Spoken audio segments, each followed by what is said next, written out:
শেষ পর্যন্ত ইসরায়েলি আকাশের দখল নিল শহীদ খামেনির ইরান। তেল আবিব, হাইফা সহ ইসরায়েলের গুরুত্বপূর্ণ শহর ও স্থাপনায় আছড়ে পড়ছে ইরানি মিসাইল আর ভয়ঙ্কর সব ড্রোন। তবে ইন্টারসেপ্টরের সংকটের কারণে কোনো আঘাতকেই সেভাবে প্রতিহত করতে পারছে না ইসরায়েল। ফলে মুহুর্মুহু আঘাতে একেবারে বিধ্বস্ত নেতানিয়াহুর বাসভবন থেকে শুরু করে নানা স্থাপনা। এতে করে এখন বড় প্রশ্নের মুখে শক্তিশালী আকাশ প্রতিরক্ষা ব্যবস্থায়। ইরানের লাগাতার ক্ষেপণাস্ত্র ও ড্রোন হামলায় দ্রুত ফুরিয়ে যাচ্ছে ইন্টারসেপ্টর মিসাইল। এমনই চাঞ্চল্যকর সতর্কতা দিয়েছে British think tank royal United services institute. Iran Israel যুদ্ধ এখন আর শুধু হামলা আর পাল্টা হামলার মধ্যে সীমাবদ্ধ নেই, এটি পরিণত হয়েছে সহনশীলতার যুদ্ধে। প্রতিদিন গড়ে ৩০-এর বেশি ব্যালিস্টিক মিসাইল এবং প্রায় ১০০ ড্রোন ছুড়ছে ইরান। অন্যদিকে প্রতিটি হামলা ঠেকাতে ইসরায়েলকে ব্যবহার করতে হচ্ছে অত্যন্ত ব্যয়বহুল এরো 2 এবং এরো 3 ইন্টারসেপ্টর। কিন্তু সমস্যা হলো এই প্রতিরক্ষা ব্যবস্থা যতটা শক্তিশালী ততটাই সীমিত।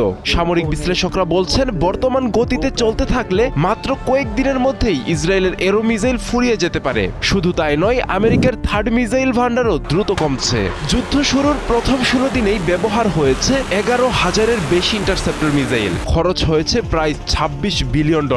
তবে যত দ্রুত অস্ত্র ব্যবহার হচ্ছে তত দ্রুত তা পূরণ করা সম্ভব নয়। বিশ্লেষকরা বলছেন এখন আর আগের মতো সব হামলা প্রতিহত করতে পারছে না ইসরায়েল। বেশিরভাগ মিসাইলই প্রতিরক্ষা ভেদ করে লক্ষ্যবস্তুতে আঘাত হানছে। এই পরিস্থিতিতে বদলে যেতে শুরু করেছে যুদ্ধের গতি। ইরানের কৌশল খুবই স্পষ্ট, সস্তা ড্রোন ও মিসাইল দিয়ে চাপ তৈরি, প্রতিপক্ষকে ব্যয়বহুল প্রতিরক্ষা ব্যবস্থায় বাধ্য করা, দীর্ঘমেয়াদে শত্রুর ভান্ডার ফুরিয়ে দেয়া। প্রশ্ন উঠছে, ইসরায়েল কি তার প্রতিরক্ষা ধরে রাখতে পারবে? এরো 3 বা থার্ড তৈরি করা কোনো সহজ কাজ নয়। প্রতিটি মিসাইল বানাতে সময় লাগে মাসের পর মাস। প্রয়োজন উন্নত প্রযুক্তি ও বিশেষ উপাদান। অর্থাৎ এখন যা ফুরিয়ে যাচ্ছে তা দ্রুত ফিরে পাওয়া সম্ভব নয়।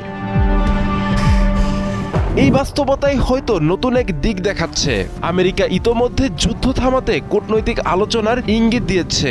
কারণ স্পষ্ট, যুদ্ধ চালিয়ে যাওয়ার মতো পর্যাপ্ত প্রতিরক্ষা ভান্ডার নেই। অন্যদিকে ইরান এখন কৌশলগতভাবে শক্ত অবস্থানে। ইরানের সস্তা কিন্তু কার্যকর কৌশলের সামনে দামি প্রতিরক্ষা ব্যবস্থাই এখন ব্যাপক চাপে। আজকের বাস্তবতায় ইন্টারসেপ্টর সংকটে নির্ধারণ করতে পারে এই যুদ্ধের ভবিষ্যৎ। আব্দুল্লাহ আল মারুফ, ৭১।